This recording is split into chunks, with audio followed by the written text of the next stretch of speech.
बरं, आता गावात नवीन शाळा सुरू केली आहे. उद्यापासून रामुला आणि शामुला शाळेत धाडून द्या.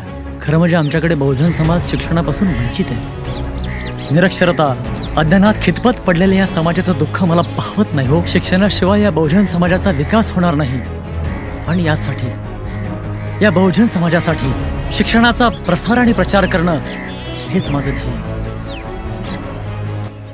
मी एकच सांगू इच्छितो, हिरवे गुरुजींच्या रूपाने या समाजास एक तेजस्वी तारा मिळाला. वाडी वस्ती शिकायच लागले कुल हिरवे गुरुजींनी पेरलंय शिक्षणाचं मूल. हिरवे गुरुजींनी पेरलंय शिक्षणाचं मूल. खरं तर हा सत्कार माझा नसून पन्हाळा तालुक्यातील आपले थोर शिक्षक पांडुरंग हिरवे गुरुजींचाच आहे आणि त्यांनी तो स्वीकारावा. नाही साहेब, समस्त गावकऱ्यांच्या वतीने आपला सत्कार होतोय ही माझ्याकरता पण अभिमानाची बाब. हा माझा मुलगा शंकर. राम राम गुरुजी. 7वी पास आहे.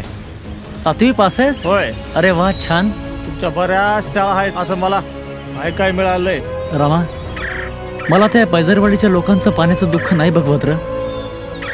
आता येर खांदली पाहिजे आणि पाण्याची व्यवस्था केली पाहिजे.